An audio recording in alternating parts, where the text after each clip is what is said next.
Kosovo, Bosnia, Chechnya. Since the end of the Cold War, Europe has become a bloody place. In the Balkans and in the Caucasus, ethnic war has become a way of life. Many of these conflicts could have been prevented, but one of the very few people actually doing preventive diplomacy is a 75-year-old Dutch elder statesman, Max van der Stoel. In 1992, the Organization for Security and Cooperation in Europe, the OSCE, named him their High Commissioner on National Minorities. His job, to stop ethnic conflict before it starts. How does he do it? By meeting all the parties behind closed doors. Silence, discretion, impartiality. These are his watchwords. But why should anyone want to listen to him? What carrots can he offer? And what sticks? When I met van der Stoel, that's what I wanted to know.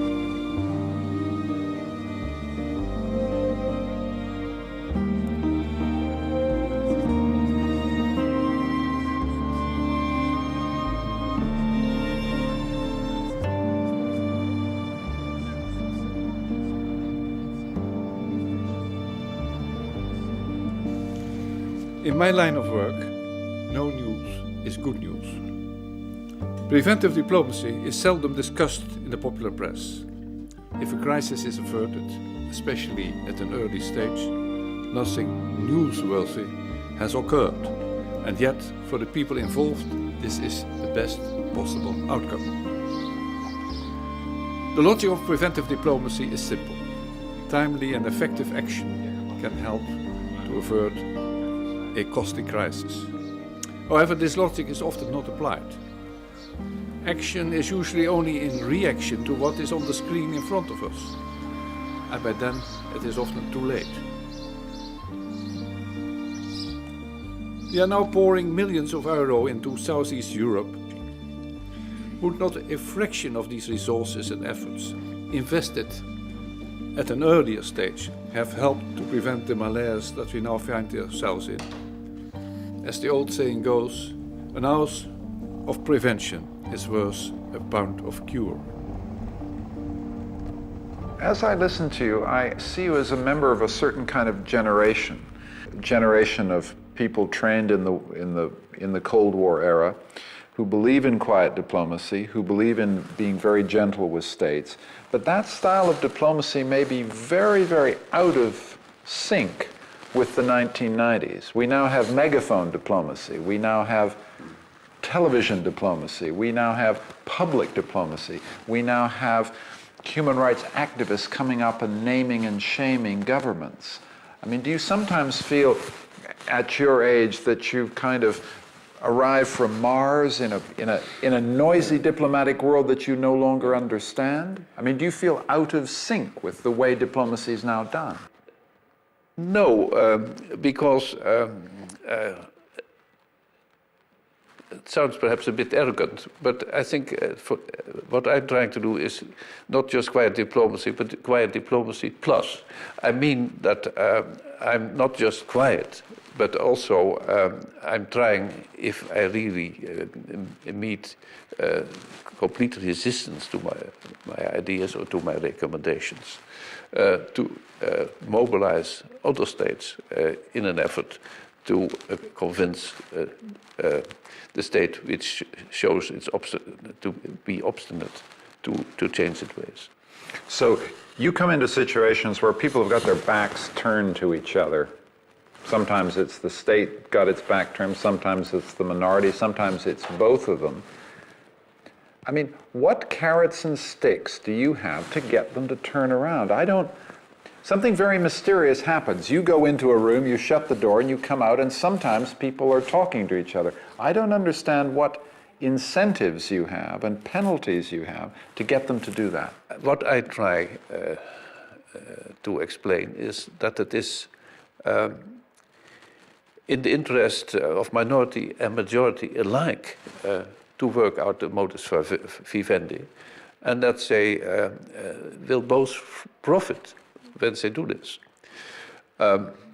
If, on the other hand, for instance, the government is not showing sufficient interest in the questions which are dear to the minorities, then I certainly try to indicate to the OSCE states that it would be very welcome on my part if they would join my efforts to try to convince that government to take a different line. Taksi, Vukovar, noćas mora past, idemo dalje. The whole world looks at the devastation of what was once Yugoslavia with a mixture of shame and surprise. In 1991, Vukovar became the first Yugoslav city to be totally destroyed. Thousands of inhabitants were killed. When the Serbs captured the city, all remaining Croats had to leave. The question of whether this could have been prevented led in 1992 to the creation of a High Commissioner on National Minorities in Europe. His job? To warn against and, if possible, prevent ethnic tensions which could lead to bloody conflicts like Yugoslavia. We thought that we had secured a permanent, peaceful Europe after the collapse of communism. Well, how can we see to it that such scenes will not occur again? This Yugoslav conflict was the first major armed conflict in Europe since 1945. I think this town of Vukovar ought to remind us about the need to give absolute priority to conflict prevention activities.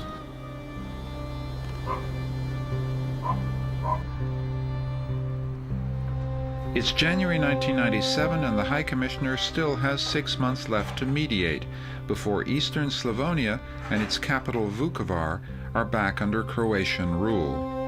Tens of thousands of Croatian refugees will be returning. The United Nations fear there will be acts of revenge against the Serbs who've occupied the area for the past 5 years. At the same time, the UN fear that the Serbs will be prevented from returning to their former homes in Croatia. Somehow, van der Stoel has to find a way to get both communities to live together again. What the future will be.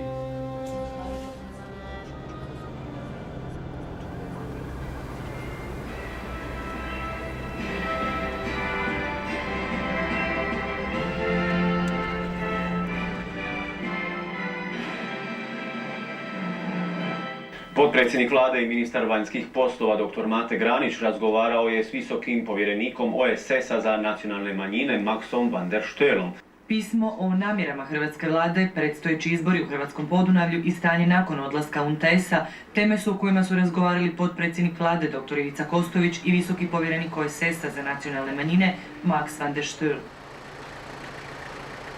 Am I right in thinking that you've tried very hard to make sure that the Serb minority can return to Croatian territory and that you have tried to get the Croatian government to accord that Serb minority rights and also provide them housing and things, and that I get the impression that your efforts have not been noticeably successful. I still see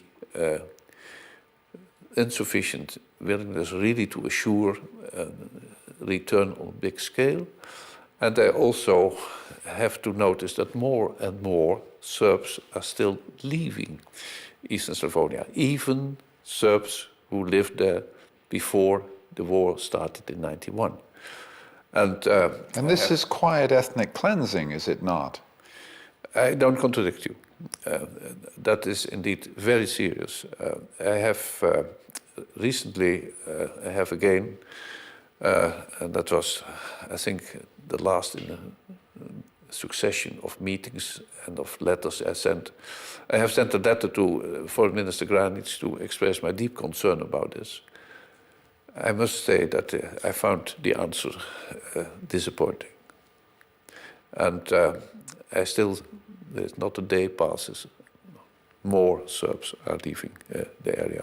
If the answers of the Croatian government are unsatisfactory, as they appear to be, what can you do?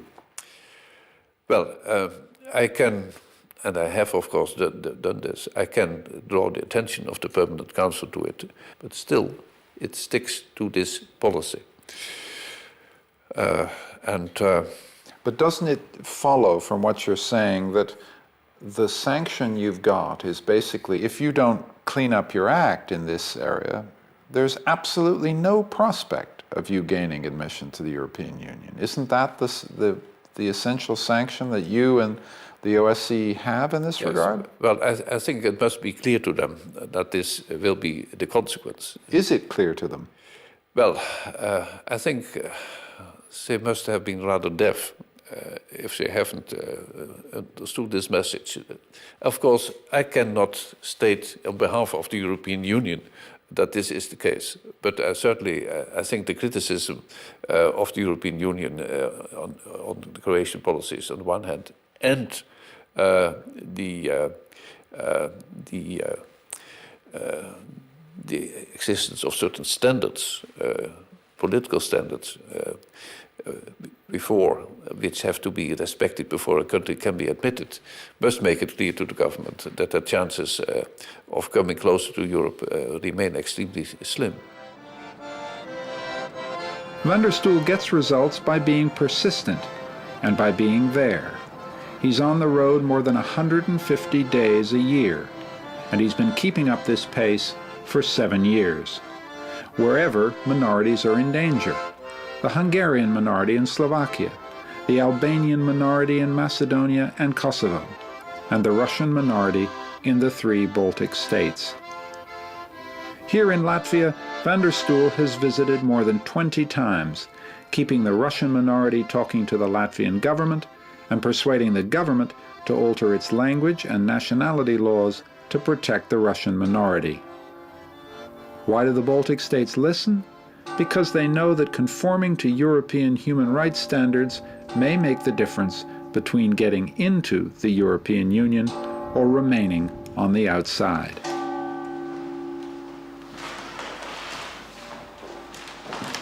President, how do we do? Okay. Thank you. The Baltic states are proud. They're small nations, but they're proud nations, proud of their independence, proud of their traditions. You don't just go to these governments and say, be nice to your minorities. You actually, and your office, gets hands-on involvement in the drafting of legislation in respect of minority language rights, minority education rights. You're right into the engine room of these people's constitutions. At what point do they say to you, Mr. Van der Stoel, you're a very nice Dutch gentleman, but what the hell business do you have interfering in our country, in our constitution, in our laws? Well, there are certainly some voices which make this express this sentiment in a very convincing way. But there is something which is too often forgotten.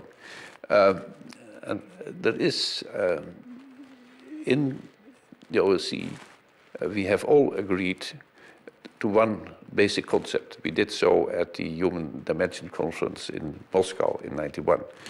That when it comes to human rights and minority rights, this is not a question which is only of interest to the country concerned, but that is also very much a matter which is of interest to the community of OSCE states. In other words, it is impossible for any state member of the OSCE to say, well, that is outside interference. In effect, by joining the OSCE, they have accepted that OSCE organs can be involved in internal matters when it comes to human rights. Does that mean that OSCE membership, they surrender some portion of their sovereignty? Yes, perhaps they have not realized it when they accepted this obligation, but it is certainly there in no uncertain terms. This is a matter of concern, not just for the state alone, it's just as much a matter of concern for the community of OSCE states.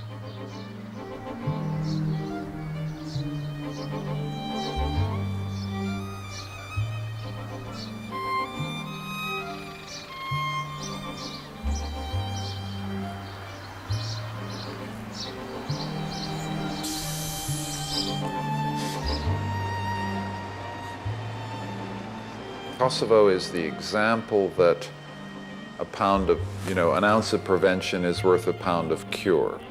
But isn't it the case that Kosovo is an example where prevention was impossible, and it was impossible because of the character of the regime, the Serbian regime, and in some sense impossible because of the character of the ethnic Albanian resistance? That here was a case where, despite your best efforts, nothing was going to be possible. Well, you might be right.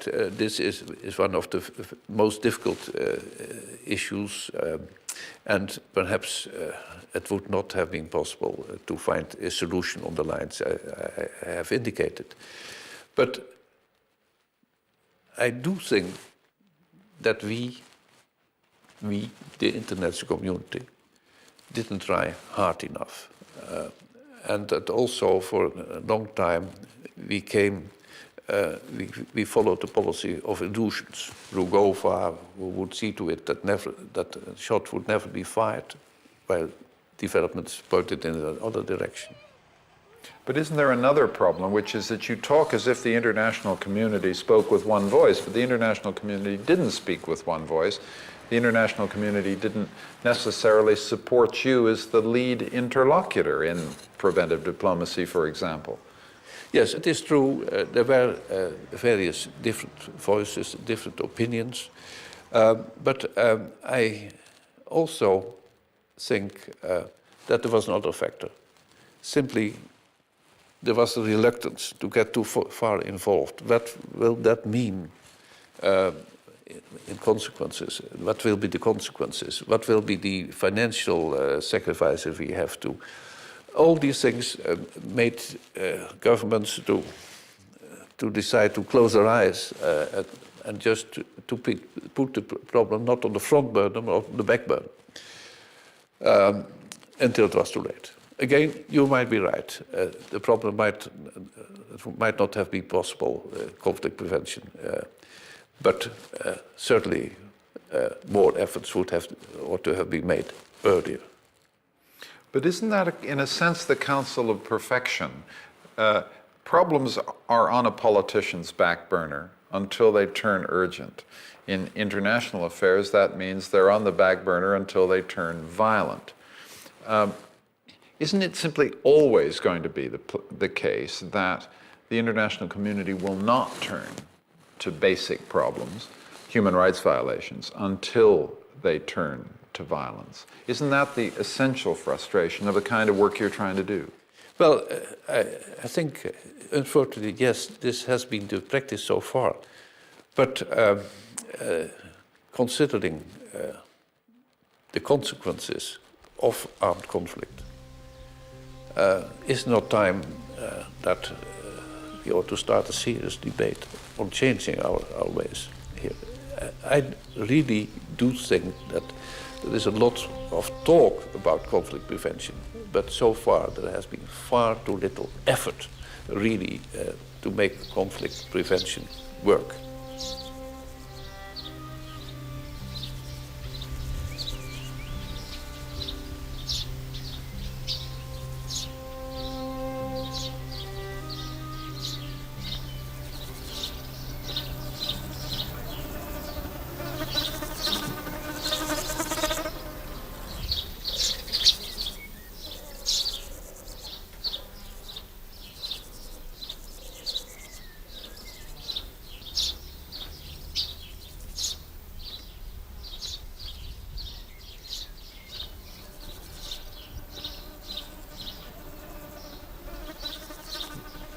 One way of looking at your job is to say that you're what used to be called in the 19th century the canary in the mine. That is, you're the little bird that falls over when there's dangerous gases. Now, when the canary looks out of its cage and you look at your area, your mandate area, where are the danger spots, the really active inflammatory danger spots that you want to warn the world about right now in October 1999 as your mandate comes to an end? Where are the danger spots that worry you most? One of my concerns is Macedonia. The big problem there is that there are in fact two peoples living together but having very, very few social contacts. So there are just two worlds in one state, Albanians and Macedonians. And that is the basic problem of Macedonia. What happened in Kosovo cannot fail to have an impact on the Macedonian situation. I think especially... How do you fear that impact? The Albanians in Kosovo are in the process of acquiring a lot of rights which Albanians in Macedonia don't have. On the other side, that is an independent Albania. I think it is likely that the Albanians in Macedonia might return to ideas like transforming Macedonia into a confederation of Albanians and Macedonians. And if they were to do that, that would threaten the integrity of Macedonia as a state. Yes.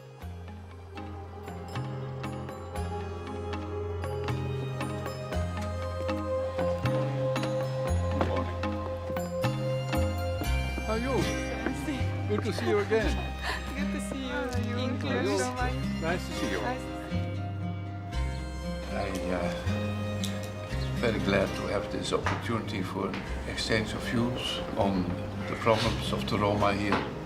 I know there are many. There's the element of discrimination. There are education questions. There is the problem of unemployment. What can be expected in the near future? And also about what possibly the international community could do. All these things I would be highly interested to hear about. Înțelegem că România trece printr-o perioadă destul de critică din punct de vedere social, economic, dar câteva elemente de bază persistă. Discriminarea, situația socioeconomică a minorității romilor de la zi la zi se degradează și legislația actuală încă nu este adecvată pentru a oferi o siguranță, o certitudine minorităților din România. There is no doubt that the gypsy populations all over Europe are often very seriously oppressed and have very difficult living conditions. But they don't necessarily constitute a political danger in the sense that they're not likely to overthrow a state. So, because they don't constitute a political danger, what's the rationale for the Minorities Commissioner getting involved in their case? I think we have to realize is that the Roma problems in the various states become more and more serious. The massive unemployment, the poor education, the discrimination, last but not least, all these things are really have reached the stage where something that has to be done. I don't think that there is the risk of the Roma starting a war against the respective governments. But I do think that if these rapidly expanding populations are not dealt with properly, if they are not involved in the solution of their own problems sufficiently, it could be a factor of destabilization in various countries. The new generation of Romas is now coming up who are not simply prepared any longer to take this laying down. They will be far more offensive in trying to get justice for their people. Can we move on to another area where you've done some work, and that's Kyrgyzstan? There are a whole bunch of little states in that area of the world. Why Kyrgyzstan? Why have you put so much time into that particular place? Why have they been receptive to what you're doing? Well, it is not just Kyrgyzstan, it is also Kazakhstan. Because they feel that this would be in their own interest, that only a democratic system will have a future. Not saying that Kyrgyzstan is already a full-blown democracy, but there is the willingness to see how there can be development towards democracy.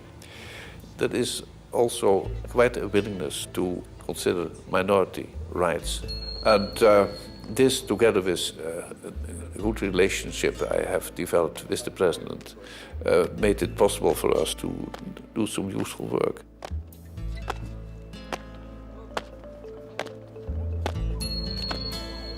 Здравствуйте. В эфире новости, подготовленные информационной службой телевидения «Пирамида», в студии Игорь Плевцов. Сегодня президент Кыргызстана Аскар Акаев встретился с Верховным комиссаром ОБСЕ по делам национальных меньшинств господином Максом ван дер Стулом, посетившим нашу республику уже 8-й раз. На встрече обсуждались вопросы дальнейшего сотрудничества между Управлением Верховного комиссара ОБСЕ и нашей республикой по вопросам межэтнических отношений. В частности, речь шла о создании в Кыргызстане института Омбудсмана, который успешно работает во многих странах мира. Как сказал Верховный комиссар ОБСЕ, этот институт обеспечивает создание равноправных отношений между правительством и гражданами страны. Любой человек, считающий, что со стороны правительства нарушаются его права, может обратиться в этот институт за защитой. Как отметил господин ван дер Стул, принципиальное согласие Аскара Акаева и кыргызского правительства на создание такой структуры в нашей республике было получено.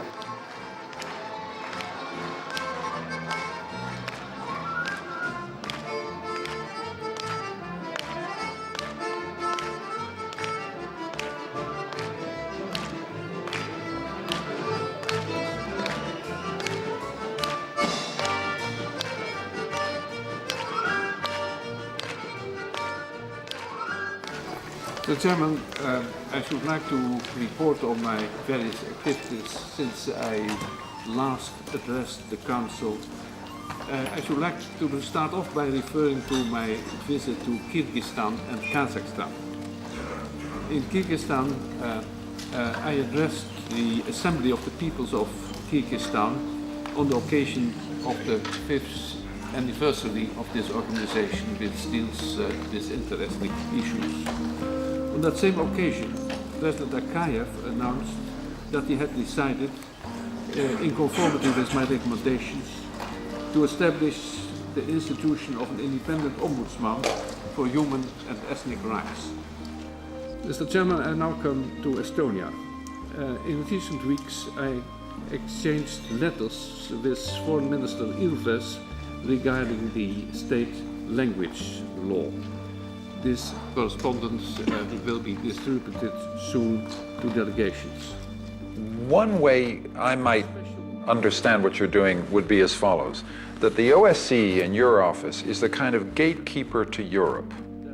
You set the criteria for coming into Europe for these new states that have been created since the end of the Cold War. You know, the Baltic states, Croatia, Slovakia, places where you've been active. And basically what you do is you go in there and you say, listen, guys, if you want to join the European community eventually, there are certain rules of the road, certain rules about minority rights guarantees specifically. And the basic power you have is as the gatekeeper. Would that be fair? That's the basic stick. If you play ball with me, you say to these guys behind closed doors, you'll get into Europe. If you don't play ball with me, forget about it. Yeah. Well, of course, the decision whether the gate will be opened is finally not up to me, but to the 15 present member states of the European Union. But it is certainly true that I am one of the organs which provide advice to the European Commission when it comes to the question whether certain political standards which have been formulated by the European Union are being respected. And I certainly do try to convey to various governments that if they meet these standards, for instance in the field of minorities, the chances of having the gates opened will be increased, or there can be obstacles in the negotiations if certain minority questions are not solved in an equitable way. So that's the stick in effect. Yes, you summarized it perfectly.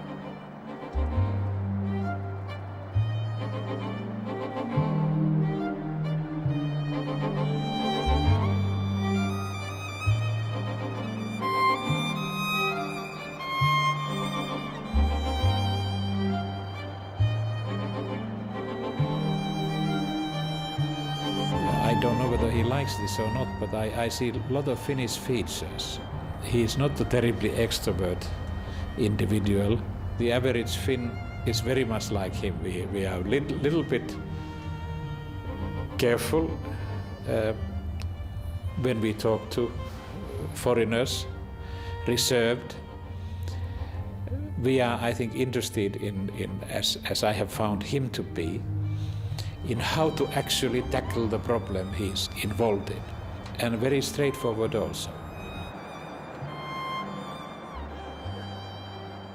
I have been an international civil servant myself for a long time, and I remember telling my own colleagues that when they were under pressure from this and that group or this and that government, I said, you stick to your line, because if you believe that that's the right thing and I have supported you, and I will support you to the end on the line you have taken. That's sort of characteristic that Mr. van der Stoel has shown in everything that I have seen him doing.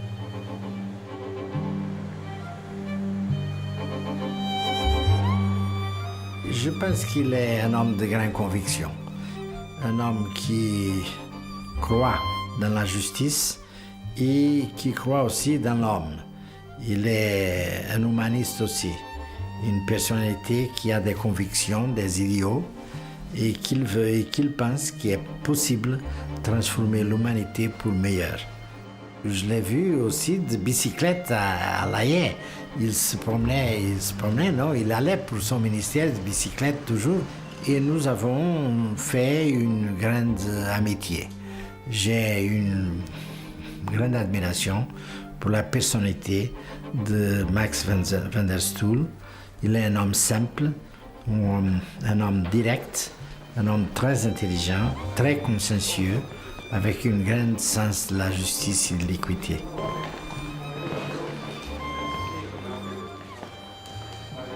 He was ingrained in my mind and I would say in the mind of the Greek people during the dictatorship as one of the basic fighters for freedom and for democracy in Greece.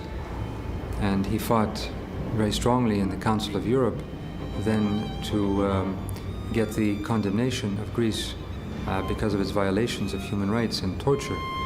And he developed a close relationship with my father, who was then in prison.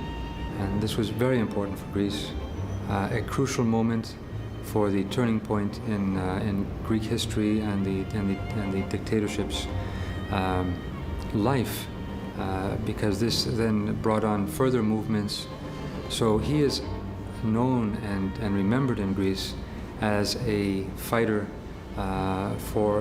fighter against the junta and for the democratic rights. People know his name. Even there is a square named after him, with pictures of him, and in that sense loved by the Greek people. Dutch friends of mine say, you know, he's a great man, the commissioner, but he's a sphinx. We don't know who he is. Yeah.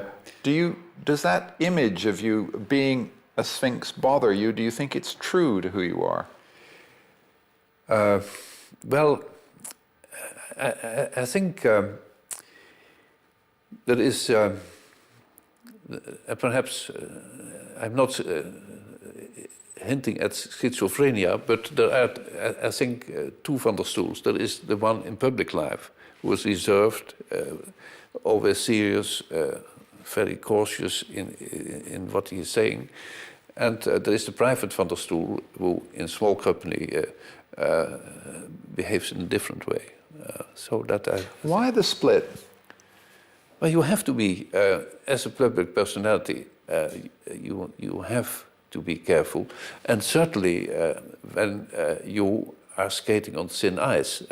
And in fact, in the last 7 years, I have done nothing else than skate on very thin ice.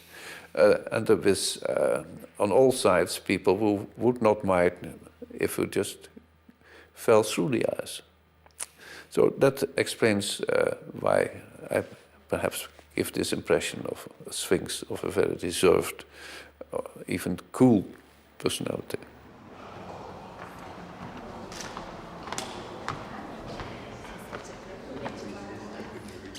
If You had to look yourself in the mirror. What aspects of your own temperament helped you in your job? What aspects of your temperament held you back in your job? What helped me is that I don't give up so easily. If I fail, I always try again. And to try again, as I really think is essential. What might be have been a drawback, perhaps that I don't have a proper sense for publicity, apparently.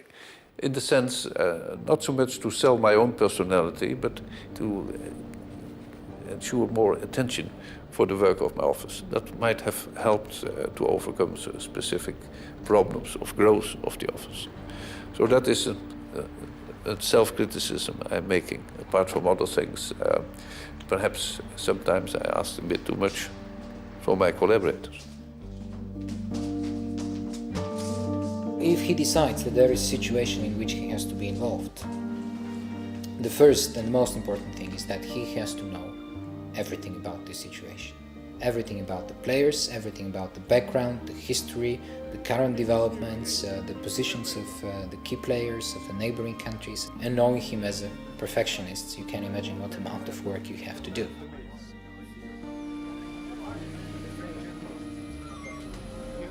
One thing Van der Stoel hates is to wait or to face unnecessary delays. We had a colleague who on his first trip with the commissioner decided to go there well prepared. And he showed up here in the office prior to departure with several suitcases. Mr. Van der Stoel appeared as usual with his roll-on, roll-in bag, looked at the suitcases and said, oh, what are these suitcases for?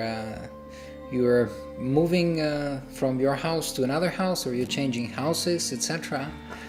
And you leave them here in the office because we have to leave in 10 minutes. So in 10 minutes, our colleague managed to pack the really very necessary things in a very small bag and followed Van der Stoel.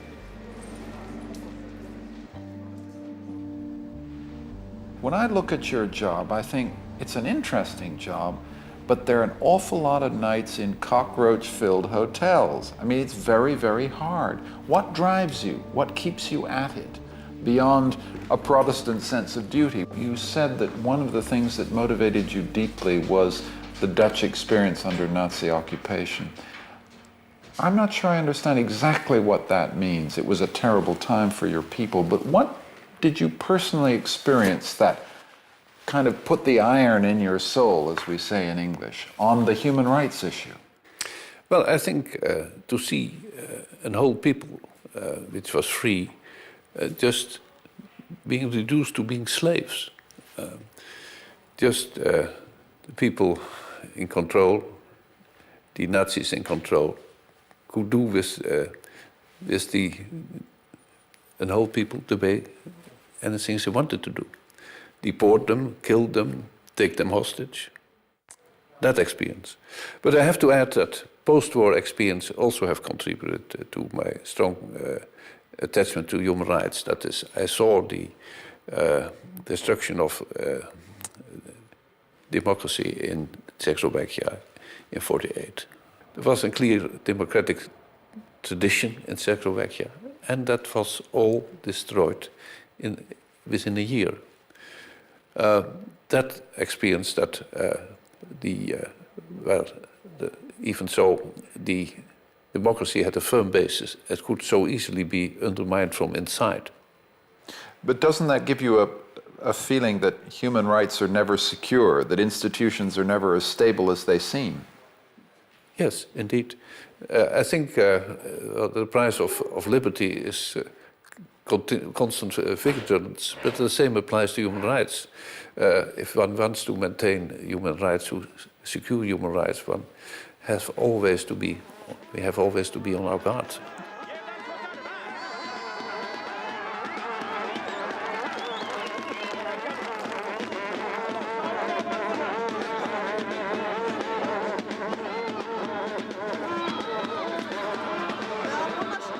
Most of your action is in the capitals with the political leaders. How much of your action is with ordinary people? The frank answer is there is not enough of that. Of course, there are some contacts, but it's mainly done with leaders of organizations, of minorities and this kind of thing. Just to speak with ordinary people, I simply haven't enough time to do this. But it is a weak spot. I certainly ought to have to do this more.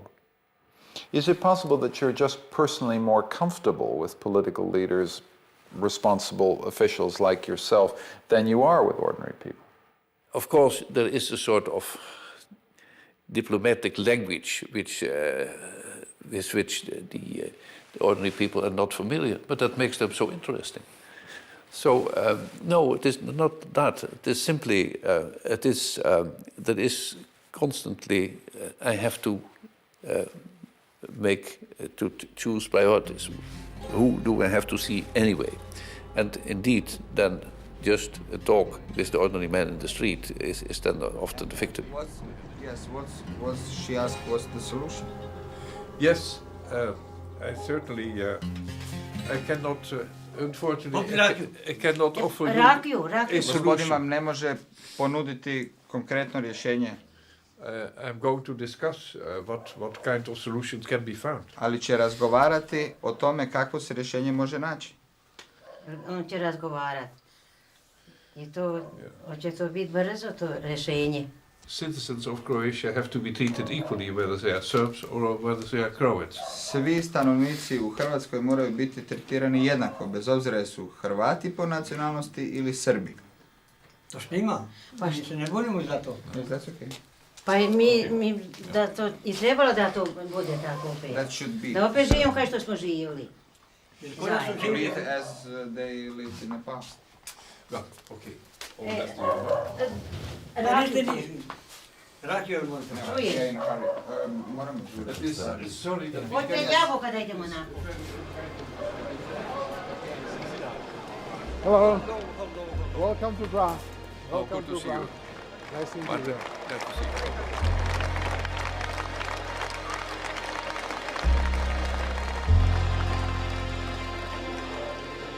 Van der Stoel is an old friend of Václav Havel. He came to Prague in 1977 and was the first Western foreign minister to meet members of the dissident Charter 77 movement.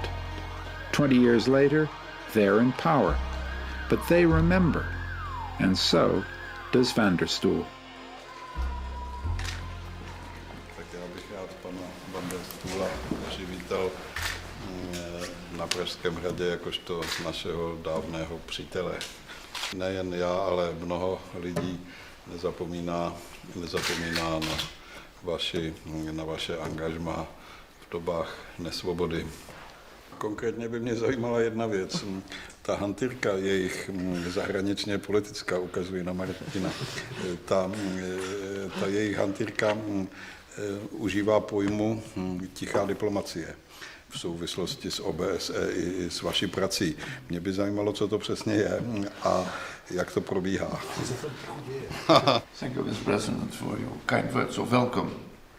In effect, yes, when one tries to get involved in the early stage of what could become a conflict, to work behind the scenes to see what are really the difficult points where there might be a possibility for any of the parties to show some more flexibility.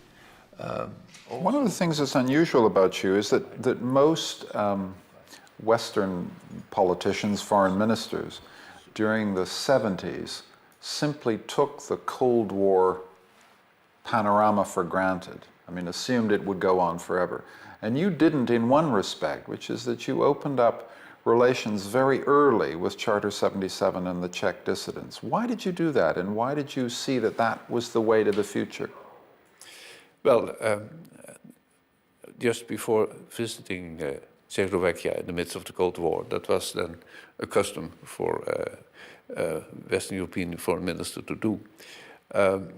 I noticed the creation of Charter 77. I didn't dare to take up contact with them on my part, because I felt that they had to decide whether they could take the risk.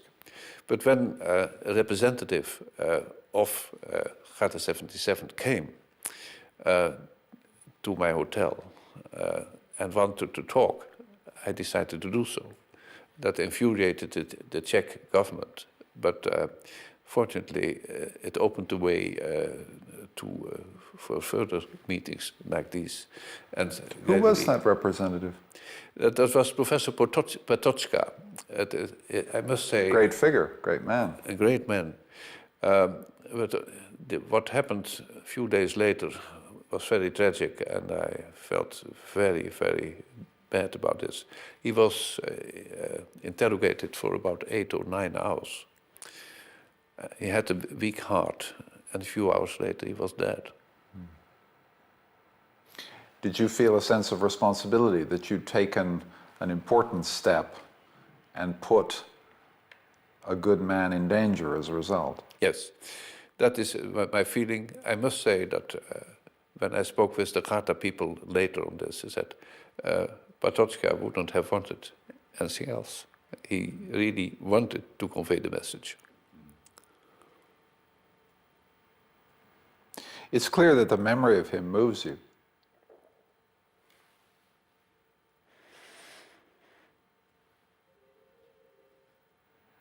Has your contact with those kind of people helped your subsequent contact with the Havel generation and with the people in power in Czechoslovakia now? Yes, I traveled again to the Czech Republic. In '88, I was witnessing the arrest of Havel before my eyes. He had organized a conference and had invited me to participate. So that created also a special bond. Can you explain why it is that you took this particular attitude towards Eastern European dissidents at a time, as I say, when most Western European politicians took the Cold War division of Europe for granted and accepted that, domestic dissent in Eastern European countries was a matter for those states and not for Western European intervention? Why did you take that? I was at this Helsinki 1975 conference. There we adopted a wonderful declaration on human rights and human rights principles. And then people trying to defend these same principles and not to receive them, I think it was simply, I would have felt ashamed to let them wait at the door. It was a matter of moral consistency. One can call it that, yes.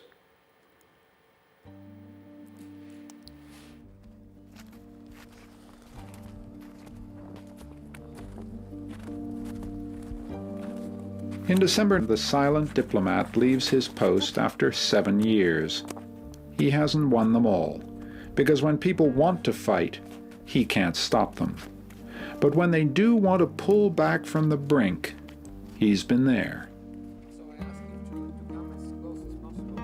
Two things have always fascinated me, even when I was a young boy.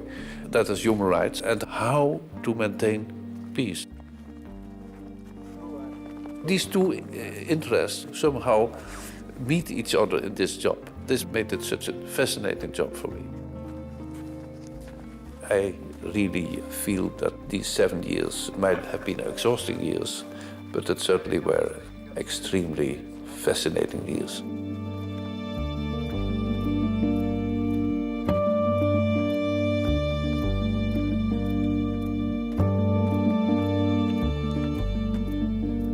Mi smo toliko zadovoljni, kaj da se naša familija.